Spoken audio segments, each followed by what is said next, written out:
ഇങ്ങനെ നമ്മുടെ രേണു രാമനാഥനെ കാത്തിരിക്കുകയാണ് സുഹൃത്തുക്കളെ. രാമനാഥൻ ആരാണെന്ന് നമുക്ക് അറിയേണ്ടിയിരിക്കുന്നു. ക്യാമറയിൽ നോക്കി പറഞ്ഞു, എൻ്റെ രാമനാഥൻ വരണം. അങ്ങനെയല്ല, എൻ്റെ രാമനാഥൻ ഇതുവരെ വന്നില്ല, വരണം എന്ന് പറഞ്ഞു. അപ്പോൾ ക്യാമറ നോക്കിയാണ് പറഞ്ഞത്. അപ്പോൾ ഇതെല്ലാം വിശദമായിട്ട് നമുക്ക് ലൈവ് അപ്ഡേറ്റ്സ് എല്ലാം അറിയാം. നിങ്ങൾക്ക് എൻ്റെ ചാനൽ ഇഷ്ടപ്പെടുകയാണെങ്കിൽ എല്ലാവരും സബ്സ്ക്രൈബ് ചെയ്യുക, കമൻറ്റ് ചെയ്യുക, അതുപോലെ തന്നെ ലൈക്കും ചെയ്യുക.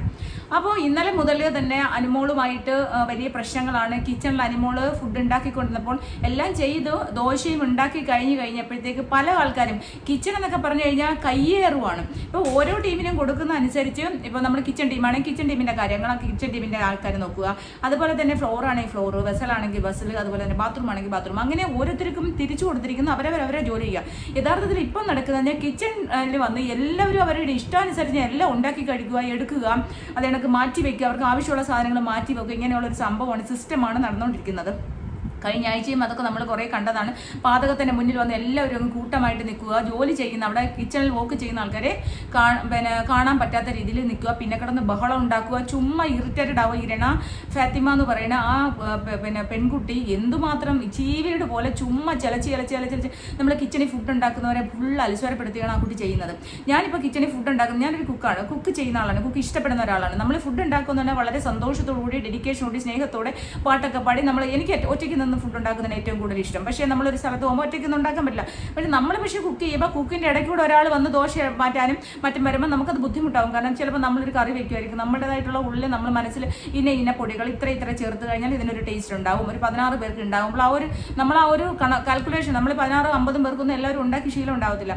അപ്പോൾ ആ കാൽക്കുലേഷൻ ഉണ്ടാക്കുമ്പോൾ അതിൻ്റെ ഇടയ്ക്കൂടെ വന്ന് വേറൊരാൾ ചെയ്യുമ്പോൾ നമ്മുടെ എല്ലാ ഫുള്ളും തെറ്റും. അപ്പോൾ അതുകൊണ്ട് തന്നെ ഒരാൾ കുക്ക് ചെയ്യുമ്പോൾ വേറൊരാൾ അരിയണം, അവർ പച്ചക്കറി കട്ട് ചെയ്യണം, അങ്ങനെ ഓരോരോ പണികൾ മാറി ചെയ്താൽ നല്ലതായിരിക്കും. അത് തന്നെയാണ് ഇവിടെ അനുമോള് പറഞ്ഞതെന്നാണ് എനിക്ക് ഫീൽ ചെയ്തത്. പക്ഷെ അവർക്ക് ഈ ദോശ ഒരാൾ ഉണ്ടാക്കുമ്പോൾ ഒഴിക്കുന്ന ഒരാൾ, അത് എടുക്കുന്ന ഒരാൾ വേറൊരു രീതി ചെയ്യണം, പിന്നെ കലക്കുമ്പോൾ അതിൻ്റെ ഇടയ്ക്കൂടെ ഇട്ട് തവിയിട്ട് കലക്കണം. ഇതൊക്കെ എനിക്ക് തോന്നുന്നത് കഴിഞ്ഞ പ്രാവശ്യങ്ങളിൽ കിച്ചൺ കൂടുതൽ ഫോക്കസ് ചെയ്തത് കൊണ്ട് അങ്ങനെ ഒരു ഫോക്കസ് വരാൻ വേണ്ടിയിട്ടുള്ള ഒരു കാര്യമായിരിക്കും മേബി ഇവർ അങ്ങനെ വിചാരിക്കുന്നത്. കാരണം കിച്ചണിൽ നിന്ന് കഴിഞ്ഞാൽ കൂടുതലും ആൾക്കാരിലേക്ക് ശ്രദ്ധ വരും എന്നുള്ള ഒരു തോന്നലുണ്ട്. നല്ല ചൂടുണ്ട് ഗൈസ്. അപ്പം അതായിരുന്നു അപ്പോൾ ആ ഒരു പ്രശ്നമായിരുന്നു. അപ്പോൾ ഇന്നലെ ഇത് ഉണ്ടാക്കി കഴിഞ്ഞപ്പോഴത്തേക്കും ഓരോരുത്തർ വന്നെടുക്കുന്നു. അപ്പോൾ ചേച്ചാധിപതികൾ 2 പേരുണ്ടല്ലോ. അപ്പോൾ ഈ നിവിൻ ഒന്നാമത്തെ കാര്യം കള്ളൻ്റെ കയ്യിൽ താക്കോല് കിട്ടുന്ന പോലെ ഇത് കിട്ടിയപ്പോൾ തന്നെ ഓരോരോ ദോശ ഉണ്ടാക്കുന്നതനുസരിച്ച് ദോശ എടുത്ത് തിന്നുന്നു. 3-4 ദോശ കഴിഞ്ഞു. അപ്പം അടച്ചു വെക്കാൻ പറഞ്ഞു. അപ്പോൾ അതിലെടുത്ത് കഴിക്കാൻ പോയിച്ചപ്പോൾ ഉടനെ തന്നെ അതൊരു ജിസയിലൊരു പ്രശ്നം ഉണ്ടാക്കി. അതിലവിടെ കളഞ്ഞിട്ട് പോയി, അതിലെ നൂറയും ചേർന്ന്. അപ്പോൾ അതിനുശേഷം പിന്നീട് അതൊരു പ്രശ്നമായി. പിന്നെ അപ്പം ഷാനവാസ് വന്ന് എല്ലാവരും ഒരുമിച്ച് കൊടുത്താൽ മതി അനുമോളെ എന്ന് പറഞ്ഞ അനുസരിച്ച് അനുമോള് പറഞ്ഞു ഇനി എല്ലാവരും അങ്ങനെ കഴിച്ചാൽ മതി എന്ന്. അപ്പോൾ റെന ഫാത്തിമ വന്നപ്പോഴും അനുമോള് പറഞ്ഞു എല്ലാവരും ഒരുമിച്ച് കഴിച്ചാൽ മതി, എന്തിനാ ഓരോരുത്തർ അങ്ങനെ എടുക്കണ്ടെന്ന്. അത് എൻ്റെ ഗായ്സ് ഭയങ്കര പ്രശ്നമായി. എല്ലാവരും കൂടി അനുമോളെ അറ്റാക്ക് ചെയ്തു. അപ്പാനി പറഞ്ഞു നീ ഇറങ്ങടി, അയ്യോ നീ ഇറങ്ങി വിടുന്നു, നീ കിച്ചണിൽ ചെയ്യണ്ട. ഈ അപ്പാനി എന്ന് പറയുന്നവൻ പറയുമ്പം കേൾക്കാനിരിക്കുവാന്നോ ഒരാൾക്ക്. അവൾ കിച്ചൺ ടീമിലാക്കിയെന്നില്ല, കിച്ചൺ ടീമിൽ നിന്ന് ആക്കാൻ പറയുമ്പോൾ ആക്കുകയും ഇറങ്ങാൻ പറയുമ്പോൾ ഇറങ്ങുകയും ചെയ്യുന്നതാണ് അവൻ്റെ വീട്ടിലെ സെർവൻ്റ് ആണോ. പിന്നെ അതേണക്ക് കറക്റ്റ് സമയത്തിന് ഭക്ഷണം കൊടുക്കുക, കറക്റ്റ് സമയത്തിന് ഭക്ഷണം കൊടുക്കുക. എന്താ ഉദ്യോഗസ്ഥന്മാരാ അവൾ അവിടുത്തെ അടിമപ്പണി. അത് ആരായാലും കിച്ചൺ ചെയ്യുന്നവരെന്തോ അടിമകൾ. അവർ കറക്റ്റ് സമയത്ത് എല്ലാവരുടെയും ടാസ്കും കാര്യങ്ങളും കഴിഞ്ഞ് ഓരോരുത്തരും അവരവരുടെ സമയത്തിനാണ് ഭക്ഷണം കഴിയുന്നത്. അവരും ആ സമയത്തിനല്ലേ നേരത്തെ ഉണ്ടായി കഴിയുന്നത്. ഇവരെല്ലാം നേരത്തെ അതും ഇതും ഒക്കെ എടുത്ത് കഴിക്കുന്ന ആൾക്കാരാണ്. അതവിടെ നിൽക്കട്ടെ. അതിനുശേഷം അക്ബർ, അതിൻ്റെ കൂടി ഈ അക്ബർ എന്ന് പറഞ്ഞാൽ ഇതേ കണക്കൊരു എന്താ പറഞ്ഞാൽ ശകുനി വിഷമാണ്. അക്ബറാണ് ഏറ്റവും അവിടുത്തെ വിഷമായിട്ട് എനിക്ക് തോന്നി. അക്ബർ ഈ ആവശ്യമില്ലാതെ ഓരോരുത്തരെ ഗ്രൂപ്പ് ഗാങ്ങിനെ ആക്കിയിട്ട് ആ ഗാങ്ങിൻ്റെ തണലിൽ നിന്നുകൊണ്ട് നോമിനേഷൻ വരാതിരിക്കാൻ വേണ്ടി ഒരു പറ്റും ആൾക്കാരെ നമ്മൾ അന്ന് പറഞ്ഞില്ലേ അയൽക്കൂട്ടമൊക്കെ വളരെ നല്ല ഡീസൻ്റ് ആയിട്ടുള്ള ആൾക്കാർ. ഇത് അതിനെക്കാട്ടിയൊക്കെ മേളൊരു വാക്കില്ലാത്തത് കൊണ്ടാണ് അങ്ങനെ ഒരു കൂട്ടിച്ചേർത്തത്. വെറും പരദൂഷണ കമ്മിറ്റി. ഈ പരദൂഷണ കമ്മിറ്റി പോലെ കുറേ എണ്ണത്തിനെ പിടിച്ചിരുത്തിയിട്ട് അതിൻ്റെ സെക്രട്ടറിയും പ്രസിഡന്റുമാണ് നമ്മുടെ അക്ബർ. അതേപോലെ തന്നെ എന്താ പറയുക അപ്പാനി ജോയിന്റ് സെക്രട്ടറി, അവൻ്റെ പേര് ആര്യൻ, ജിസേലും അങ്ങനെയൊക്കെ ഉള്ള ആൾക്കാർ എല്ലാവരും ഇപ്പോൾ അവരുടെ ഗ്രൂപ്പിലേക്ക് ആദിലെ നൂറയും കൂടി ചേർത്ത്. ആദിലെ കുറച്ച് മാറി നിൽക്കുകയാണ്. നൂറ അവരുടെ കയ്യിൽ എത്തിക്കഴിഞ്ഞു. നൂറയുടെ ആ ഒരു ക്യാരക്ടർ കാണുമ്പോൾ തന്നെ അറിയാം നൂറെ അതിലെല്ലാവർക്കും ഇഷ്ടപ്പെട്ടുകൊണ്ടിരുന്നതാണ്. പക്ഷേ നൂറ അതിലേക്ക് വീണ് കഴിഞ്ഞു. അപ്പോൾ ഇന്നലെ ലാസ്റ്റ് 27 ദോശ ഉണ്ടാക്കി കഴിഞ്ഞ് പരിപ്പ് കറിയും വെച്ച് കഴിഞ്ഞിട്ട് പിന്നെ അവൾ ഇറങ്ങണം എന്ന് പറഞ്ഞാൽ ഈ അപ്പാനി ശരത്ത് അവളെ തള്ളിക്കളയുമായിരുന്നു. അത് വളരെ മോശമാണ്. ഒരാളിനെയൊക്കെ അങ്ങനെ പറയാനും തൊള്ളിക്കളയും. അപ്പോൾ അവൾ ലാസ്റ്റ് പറഞ്ഞു അപ്പോൾ ഞാനൊരു ക്യാപ്റ്റനാണ്, ഇറങ്ങടി, നീ ഇവിടെ ഇറങ്ങുക, നിന്നെ ഇനി കിച്ചണിൽ വേണ്ട എന്ന് പറഞ്ഞിട്ട് തള്ളിക്കളയുമ്പോൾ അവൾ പറഞ്ഞ ഒരു ഡയലോഗുണ്ട്, ഇയാൾ ഊള ക്യാപ്റ്റനാണ്. ഊള ക്യാപ്റ്റൻ എന്ന് പറയുമ്പോൾ എന്താണ് തിരിച്ച് പറയേണ്ടത്? നീ ഒരു ഊളയടി എന്ന് പറയണം. അല്ല നിന്റെ വീട്ടുകാരാൾ ഊള എന്ന് പറയുന്നത് വളരെ വെറും വിവരക്കേടാണ്. ഞാൻ ഇന്നലെ അത് പറഞ്ഞു കഴിഞ്ഞാൽ അറിഞ്ഞ കാര്യമാണ്. അപ്പോൾ ഇങ്ങനെയെല്ലാം കഴിഞ്ഞിട്ട് അവൾ രാത്രി അവൾ പോയി. ശൈത്യയാണെങ്കിൽ ശൈത്യ പല സ്റ്റാൻഡ് എടുക്കുന്ന ആളാണ്. കാരണം അവളില്ലാത്തപ്പോൾ അവളെക്കുറിച്ച് കുറ്റം പറയുന്ന ആളാണ്. ഇപ്പം ഈ പിന്നെ അനുമോളുടെ നിഴലാണ് എന്നുള്ള രീതിയിൽ അനുമോളെ അവളെയും കൂടി തെറ്റിക്കാൻ വേണ്ടി, കാരണം അനുമോളെ മെന്റലി വളരെ വീക്കാക്കാൻ വേണ്ടിയാണ് ഈ കണ്ടസ്റ്റന്റുകൾ നോക്കുന്നത്.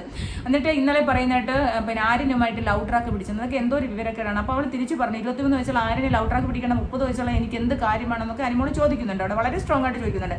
എന്നിട്ട് ശൈത്യ വന്നിരുന്നു. അപ്പോൾ ശൈത്യ എന്ന് പറയുന്ന വ്യക്തി എന്ന് പറഞ്ഞാൽ എനിക്ക് ഒരിക്കലും ശൈത്യ വിശ്വസിക്കാൻ പറ്റില്ല. കാരണം ശൈത്യ എനിക്ക് അനുമോളെ കൂടെ കൂട്ടുകാരി എന്നുള്ള രീതിയിൽ ഇഷ്ടമായിരുന്നു. പക്ഷേ ശൈത്യ അപ്പുറത്ത് നിൽക്കും ഇപ്പുറത്ത് നിൽക്കും. അപ്പം ശൈത്യ വന്നിരുന്ന് കരയുന്നുണ്ട്. അപ്പോൾ ഇവള് തിരിച്ചവിടെ വന്നു. വന്നിരുന്നിട്ട് പിന്നെ അവൾ പറഞ്ഞു, നീ തിരിച്ചു പറയണം, നീ തിരിച്ചു പറയാത്തത് കൊണ്ടാണ്, നീ എന്തിനാണ് എന്നെ നോക്കേണ്ട കാര്യമില്ല, ഞാനിവിടെ ഒറ്റയ്ക്ക് കളിക്കാമെന്നതാണ് എന്നൊക്കെ പറഞ്ഞിട്ട് സംസാരിച്ച് അങ്ങനെ അവിടെ ഇവിടെ കരച്ചിൽ കാര്യങ്ങൾ നടന്നു. എന്തായാലും രാത്രി ഫുഡ് കഴിച്ചിട്ടില്ല. രാവിലെ ആയപ്പോഴത്തേക്ക് ഫുഡ് ഉണ്ടാക്കി. ദോശയൊക്കെ രാവിലെ വന്ന് നിവിൻ അങ്ങ് ദോശ ഉണ്ടാക്കൽ തുടങ്ങി. ദോശ നശിച്ച ഒരു പരുവായിട്ടാണ് കിട്ടിയത്. എന്നിട്ട് ആദ്യത്തെ ദോശ കൊണ്ടുവന്ന് വേസ്റ്റ് കളയുന്നുണ്ട്. രണ്ടാമതും ദോശ ഉണ്ടാക്കി. പിന്നെ അത് കഴിഞ്ഞിട്ട് അപ്പോൾ വന്ന് ചെന്നിട്ട് അപ്പോൾ അവർക്ക് മനസ്സിലായി ഇവളുണ്ടെങ്കിൽ കൃത്യമായിട്ട് കാര്യം നടക്കുന്നതെന്ന് വെച്ചാൽ ഇവിടെ പോയി വിളിക്കുന്നത്. അതിനിടയ്ക്ക് വെച്ചിട്ട് ടാസ്ക് വന്നു. അപ്പോൾ ഉണ്ടാക്കിക്കൊണ്ട് വന്നപ്പോൾ തന്നെ ടാസ്ക് വന്നു. രാവിലത്തെ മോർണിംഗ് ആക്ടിവിറ്റിയിൽ വന്നപ്പോഴത്തേക്ക് ഈ ഒരു സ്വേച്ഛാധിപതി 2 ആൾക്കാർ, അവർക്ക് ഈ അടിമകളല്ലാത്ത 7 പേരുണ്ട്. അവരെന്തുകൊണ്ട് അടിമകളായില്ല, അവരെ അടിമകളാക്കാനുള്ള യോഗ്യതയില്ല എന്നുള്ള കാര്യം പറയുന്നത്. യഥാർത്ഥത്തിൽ പറഞ്ഞാൽ അവർ അടിമകളല്ല, ഇവർ പറയുന്നൊന്നും അവർ കേൾക്കേണ്ട കാര്യമില്ല. അങ്ങനെ ആദ്യം അനുമോളെയാണ് വിളിച്ചത്. അനുമോളെ വിളിച്ചപ്പം അനുമോള് എഴുന്നേറ്റ് യഥാർത്ഥം പറഞ്ഞാൽ എഴുന്നേക്കേണ്ട പോലും കാര്യമില്ല, വിളിക്കുമ്പോൾ ചെല്ലേണ്ട കാര്യമില്ല, അവർ അടിമകളല്ല. അതൊരു പ്രധാനപ്പെട്ട കാര്യമാണ്. പിന്നെ എന്നിട്ട് അവൾ അവിടെ നിന്നു. അപ്പോൾ അവളെ വളരെ മോശമായിട്ടാണ് ഇവർ ഇൻസൾട്ട് ചെയ്യുന്നത്. കാരണം കോർണറൈസ് വളരെ ഒറ്റപ്പെടുത്തുവാണ്. അപ്പോൾ അവൾ അതിനകത്ത് പിന്നെ അത് കഴിഞ്ഞ് അപ്പോൾ എല്ലാവരും അവളെ നേരെ എന്നിട്ട് സീരിയൽ കാര്യം എന്തോ സീരിയൽ എന്താ മോശമാണ്, അവളുടെ ജീവിതം അവൾ ജീവിക്കുന്നത് സീരിയൽ കൊണ്ടാണ്. സീരിയൽ എന്താ മോശമായ ആണോ, ഡ്രാമ ക്യൂൻ, സീരിയൽ നടി ഇതൊന്നും പ്രതികരിക്കാനായിട്ട് അവിടെ ഈ സീരിയലിൽ അഭിനയിക്കുന്നവനല്ല ഈ ഷാനവാസ്, അങ്ങനെ എത്രയോ പേര് അവിടെ സീരിയൽ അഭിനയിച്ചു. ഈ ഡ്രാമ ചെയ്യുന്നതല്ലേ ഈ രേണു സുധി, നാടകം ചെയ്യുമല്ലേ. അപ്പോൾ ഇതിനൊക്കെ ഇവർ കലാകാരന്മാരാണ്, ഇവരെ പ്രതികരിക്കാനല്ല. സിനിമാക്കാർ മാത്രമേ ഉള്ള വലുത്, അതെനിക്ക് മനസ്സിലാവുന്നില്ല. സിനിമ ചെയ്യുന്നവർ വലുതും സീരിയൽ മറ്റുള്ളവർ, ഞാൻ സീരിയൽ ചെയ്യുന്ന ഒരാളല്ല, എന്നിട്ട് പോലും ഞാനൊക്കെ അവർ ജീവിക്കാൻ എല്ലാവരും അഭിനയിക്കുകയാണ് പലതരം മേഖലകളെന്നുള്ളൂ. ഇനി TV മേഖല ഒന്ന് കുറച്ചുകൂടി പിന്നെ വലിയ സ്ക്രീൻ, ബിഗ് സ്ക്രീനും പിന്നെ സ്മോൾ സ്ക്രീനും അത്രയുള്ള വ്യത്യാസമല്ല. അഭിനയത്തിന് എന്താണ് വ്യത്യാസം?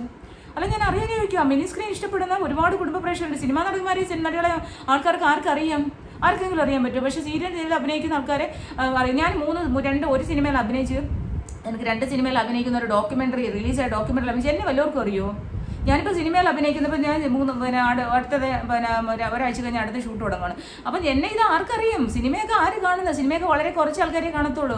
അതും വളരെ പോപ്പുലറായ ഒരു സിനിമ വളരെ ഇതായി കഴിഞ്ഞു നല്ലോണം ഓടിയെങ്കിൽ മാത്രമാണ് ഒരു സിനിമാ നടി എന്ന് നമ്മളെ മറ്റുള്ളവർ 10 പേര് തിരിച്ചറിയുന്നത്. അല്ലെങ്കിൽ നമ്മളെ ആരെങ്കിലും തിരിച്ചറിയോ? എന്നെ ആരെങ്കിലും തിരിച്ചറിയോ? ഞാനൊരു സിനിമയിൽ മുഖം കാണിച്ചു, അല്ലെങ്കിൽ ഞാനൊരു സിനിമ ലാലേട്ടൻ്റെ കൂടെ വന്നു, വേറെ ഒരു സിനിമയിൽ സെക്കൻഡ് ഹീറോയിനായിട്ട് അഭിനയിച്ചു കഴിഞ്ഞു. ഇതൊക്കെ ആരറിയും? എന്നെ ഒരു വട്ടേ അറിയത്തില്ല, ഒരാളും എന്നെ തിരിച്ചറിയത്തില്ല. ഞാൻ സിനിമയിൽ അഭിനയിച്ച സിനിമാ നടിയെന്ന് പറഞ്ഞിട്ട് വല്ലവരും ഏത് സിനിമയിലാണ് നാട്ടുകാർ ചോദിക്കും അല്ലേ? അഡ്വക്കേറ്റ് എന്ന് പറഞ്ഞ് ഗൂഗിളിൽ അടിച്ച് അഡ്വക്കേറ്റ് എന്ന് കിട്ടും. അപ്പം പിന്നെ പക്ഷേ സീരിയൽ അഭിനയിക്കുന്ന മിനി സ്ക്രീൻകാർ പിന്നെ നമുക്കതിന് സമയമില്ലാത്തതുകൊണ്ട്, കാരണം അവർക്ക് ഷെഡ്യൂൾ ഉണ്ടല്ലോ, ഒരു 15-20 ദിവസം പിന്നെ രാവിലെ തൊട്ട് രാത്രി വരെ ഇരിക്കണം. നമുക്ക് അതിനുള്ള സമയമില്ലാത്തതുകൊണ്ട് സീരിയൽ വിളിക്കാനിട്ടൊന്നുമല്ല. അപ്പം അത് പിന്നെ അഭിനയിക്കുക എന്ന് പറഞ്ഞാൽ അത് പിന്നെ എന്താ കുടുംബ പ്രേക്ഷകരുടെ പ്രിയങ്കരാണ് അവർ. അപ്പോൾ അതിനെയൊക്കെ വളരെ മോശമായിട്ടാണ് ഇൻസൾട്ട് ചെയ്യുന്നത്. എനിക്കത് അംഗീകരിക്കാനേ പറ്റുന്നില്ല. കാരണം നമ്മൾ സീരിയൽ കാണുന്ന ഒരാൾ പോലും അല്ല, എന്നിട്ട് പോലും എനിക്കത് കേട്ടപ്പോൾ എനിക്ക് ഭയങ്കരമായിട്ട് ദേഷ്യം വന്നു.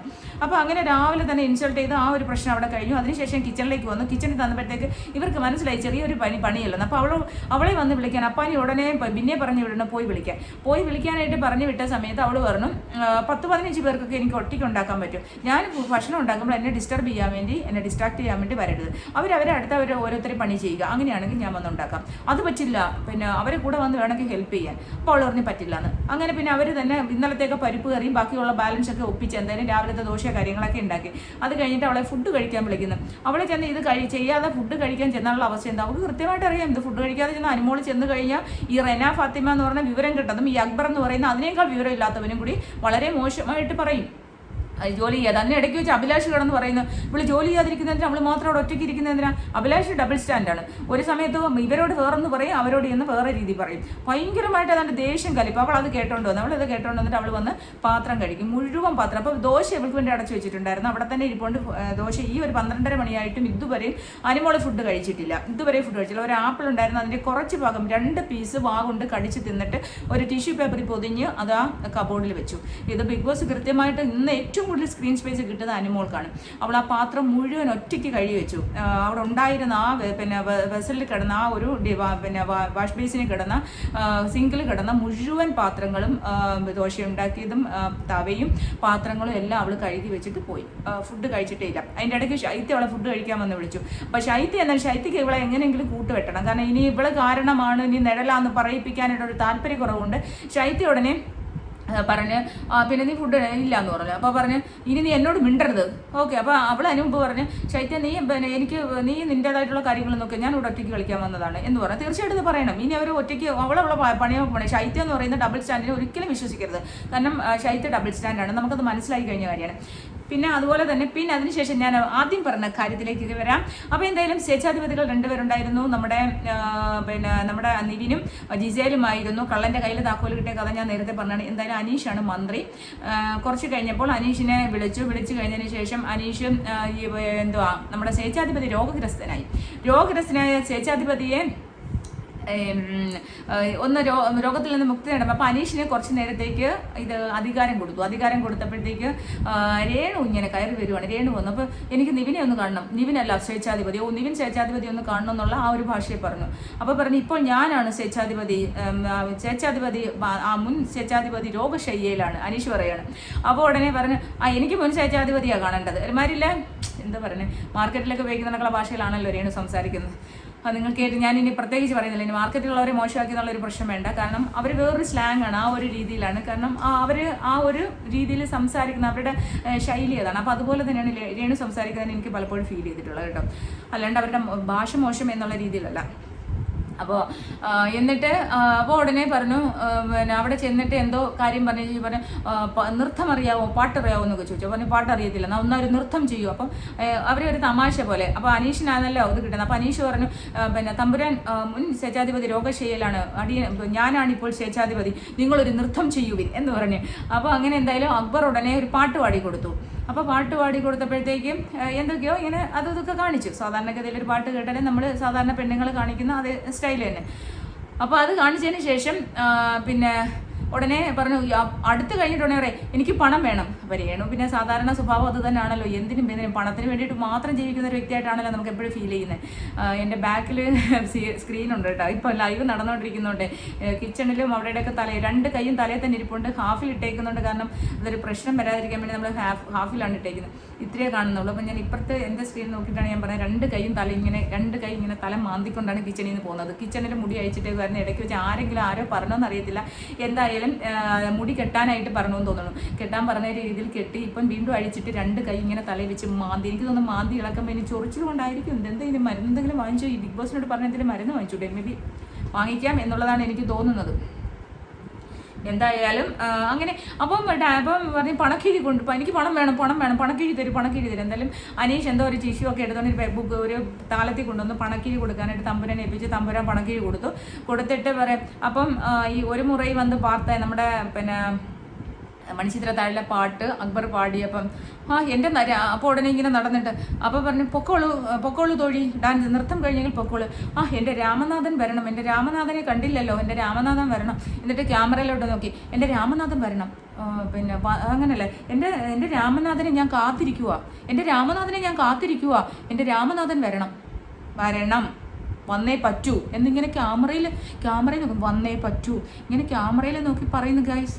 അപ്പം രാമനാഥനെ കാത്തിരിക്കുവാണ്. അവിടെ ഒരു ലവ് ട്രാക്ക് പിടിക്കാനുള്ള ഒരു സ്കോപ്പ് കാണുന്നുണ്ട് കേട്ടോ. അപ്പം ഞാൻ പറഞ്ഞതുപോലെ ഒരു 50 ദിവസം നിൽക്കുമോ, ഇനി രാമനാഥനെ വൈൽഡ് കാർഡായിട്ടാണ് കയറ്റി വിടുവോ, എനിക്കങ്ങനെ തോന്നുന്നു. ഇനി ബിഗ് ബോസിന് അങ്ങനെ ഒരു കാരണം രേണുവിന് ഇന്ന് അപ്പാനയുടെ ദേഹത്തോട് ചിരിച്ചു മറിഞ്ഞ് കുഴഞ്ഞ് വീഴുന്നുണ്ടായിരുന്നു. അപ്പോൾ അതുകൊണ്ട് രേണുവിന് ആ ഒരു താല്പര്യം ഇൻട്രസ്റ്റ് ഉണ്ടായതുകൊണ്ട്, രേണുവിൻ്റെ എല്ലാ റീൽസും അങ്ങനെയാണല്ലോ ആൽബങ്ങളൊക്കെ. അപ്പോൾ അതുകൊണ്ട് അങ്ങനെ ഒരു താല്പര്യം ഉണ്ടായത് ബിഗ് ബോസ് ചിലപ്പോൾ രേണുവിനെ ഇങ്ങനെ ഇവിടെ രേണുവിൻ്റെ എന്ത് കാര്യം പറഞ്ഞാലും ഇവിടെ നമ്മൾ സെൻസേഷൻ പോലെ നമ്മളങ്ങ് ഏറ്റെടുക്കും. യൂട്യൂബേഴ്സ് നമ്മളെല്ലാം പ്രേക്ഷകർ ഏറ്റെടുക്കും. അപ്പോൾ അതുകൊണ്ട് തന്നെ ലവ് ട്രാക്ക് പിടിച്ചിട്ട് അവർക്ക് പിന്നെ രേണുവിനെ എല്ലാം ആരെ നെഗറ്റീവ് ആയാലും ആര് പ്രശ്നം ആരെ തിരിച്ചു വന്ന് ആത്മഹത്യ ചെയ്താലും അവരെ സംബന്ധിച്ച് ബിഗ് ബോസ് ഷോയെ സംബന്ധിച്ച് അവർക്ക് എങ്ങനെയും കാശ് കിട്ടുക. അവരൊരു ബിസിനസ് നടത്തുകയാണ്. ഇത് അവരുടെ ഒരു ബിസിനസ്സാണ്. അവർ കാശ് കൊടുത്ത് അവിടെ ജോലിക്ക് കൊണ്ടുവരിക്കുന്ന ആൾക്കാരാണ്. അവരൊന്നും ചെയ്യാതിരിക്കുമ്പോൾ അവർ വേറെ രീതിയിൽ കാശുണ്ടാക്കും. നെഗറ്റീവ് പണ്ട് സുചിത്രയെ കൊണ്ടുപോയി പാവപ്പെട്ടവൾ പിന്നെ അഖിലിൻ്റെ കൂടെ കണ്ടിരുന്നെന്നും പറഞ്ഞ് അത് മോശമായ കാഴ്ചപ്പാടായിട്ട് നമുക്ക് തോന്നി. അത് ചിലപ്പോൾ നല്ലതായിട്ട് അവളുടേതായിട്ടുള്ള രീതിയിലായിരിക്കും അവൾ ഇരുന്നത്. പക്ഷെ ബിഗ് ബോസ് നമുക്ക് വിട്ടു തന്നതെല്ലാം വളരെ മോശമായിട്ടാണ്. എന്തുകൊണ്ടാണ്? ഇത് വിറ്റഴിക്കുമല്ലേ. അതുപോലെ തന്നെ നമ്മുടെ ജാസ്മിൻ്റെ വളരെ മോശമായി. ജാസ്മിൻ ജാഫറിനെ നമ്മളെന്ന് പറയാൻ പറ്റില്ല. കോൺട്രവേഴ്സി പിറകിൽ ഞാൻ ഒരു വീഡിയോ ഇടുന്നുണ്ട്. ജാസ്മിൻ ജാഫർ എന്തോ ഒരു വിവരം കെട്ട ഒരു പെണ്ണാന്നുള്ളതാണ്. അപ്പോൾ ജാസ്മിൻ ജാഫറിൻ്റെ ആ ഒരു കേളി ലീലകൾ മൂക്കി കൈയിടുന്നതും കൈ കെട്ടുന്നതും തുമ്മുന്നതും മൂക്കളച്ചീറ്റുന്നതും മാത്രം നമ്മളിങ്ങനെ കാണിച്ചുകൊണ്ടിരുന്നത്. പുറത്ത് നെഗറ്റീവ് അടിച്ച് ഇതെന്തെല്ലാം ഏത് അവസ്ഥയിലേക്ക് പോയി. എന്നിട്ട് ബിഗ് ബോസിന് വല്ലതും സംഭവിച്ചു. അത് ബിഗ് ബോസിന് പറഞ്ഞാൽ അവർക്ക് എങ്ങനെയും കാശ്, ആരെ വിറ്റായാലും കൊന്നായാലും തിന്നായാലും അവർക്ക് കാശ് കിട്ടണം എന്നുള്ള ഒരു ചിന്ത മാത്രമേ ബിഗ് ബോസ് ചോദിക്കുക. അതുകൊണ്ട് മിക്കവാറും നമ്മുടെ രേണുസുധിയുടെ രാമനാഥൻ ആരാന്ന് വെച്ചാൽ രേണുസുധിക്ക് അറിയത്തുള്ളൂ ആരാ രാമനാഥൻ എന്ന്. നിങ്ങൾക്കൊക്കെ പിടിയിട്ട് കാണുമല്ലോ അല്ലേ, ആരായിരിക്കും രാമനാഥൻ? ശേഷം എനിക്ക് പറയാനായിട്ട് നടക്കുന്നുണ്ട്. അപ്പോൾ ആ രാമനാഥനെ കാത്തിരിക്കുകയാണെന്നാണ് എനിക്കറിയാൻ കഴിഞ്ഞത്. അപ്പോൾ എന്തായാലും രാമനാഥനെ വൈൽഡ് കാർഡായിട്ട് ബിഗ് ബോസ് കൊണ്ടുവരുമോ എന്നുള്ളത് നമുക്ക് കാത്തിരുന്ന് കാണാം ഗൈസ്. അപ്പോൾ നെക്സ്റ്റ് വീഡിയോ ആയിട്ട് വരുന്നതായിരിക്കും. Bye, take care. Next updation വരാം. ഇപ്പോൾ എന്തായാലും ബിഗ് ബോസ് അനൗൺസ് ചെയ്തു 3 പേര് ബാഡ്ജുള്ള 3 പേര് സാധനങ്ങൾ മുഴുവൻ തിരിച്ചു കൊണ്ടുകൊടുക്കാൻ പറഞ്ഞിട്ടുണ്ട്. അപ്പോൾ ഒരു ഷാനവാസിൻ്റെ സാധനം ബാഡ്ജ് പിന്നെ അവൻ്റെ കയ്യിലാണ്. ആരിൻ്റെ കയ്യിലാണ്. ആരിനെ എടുത്തില്ല എന്ന് പറഞ്ഞാൽ ആരിനെ പുറത്താക്കാനുള്ള എന്തെങ്കിലും തന്ത്രമുണ്ടോ എന്നറിയത്തില്ല. ആരിനെ പുറത്താക്കിയില്ലെങ്കിൽ ആരിന് നല്ല ഹോൾഡ് ഉണ്ട് ബിഗ് ബോസിൽ. ഒന്നിൽ കാശ് കൊടുത്തിട്ടുണ്ട്, അല്ലെങ്കിൽ വേറെ രീതിയിലുള്ള ഹോൾഡ് ഉണ്ട്. അല്ലെങ്കിൽ ലാലേട്ടനെ പോലും അപമാനിക്കാൻ ശ്രമിച്ച ഈ വ്യക്തിയെ ഇനി ഒരിക്കലും ബിഗ് ബോസിലെ ഒരാളും വെച്ച് പൊറുപ്പിക്കത്തില്ല എന്നുള്ളത് തന്നെയാണ്. ഇപ്പം തന്നെ റൂൾ ബ്രേക്കിംഗ് ആണ്. ആ ഒരു ബാഡ്ജ് ഇല്ല ബിഗ് ബോസ് എത്ര പ്രാവശ്യം പറഞ്ഞെന്നറിയാം ബാഡ്ജ് ഇല്ല എന്ന്. അപ്പോൾ എല്ലാ സാധനങ്ങളും കൊണ്ടുവന്ന് സ്റ്റോർ റൂമിൽ വെക്കാൻ പറഞ്ഞിരിക്കുകയാണ് ഗൈസ്. അപ്പോൾ അത് അവരെല്ലാം എടുത്തുകൊണ്ടിരിക്കുകയാണ്. അതാണ് ഇപ്പം നടന്നുകൊണ്ടിരിക്കുന്ന ലൈവിൽ. അപ്പോൾ നെക്സ്റ്റ് അപ്ഡേഷൻ ആയിട്ട് വരുന്നവരേക്കും ബൈ, ടേക്ക് കെയർ.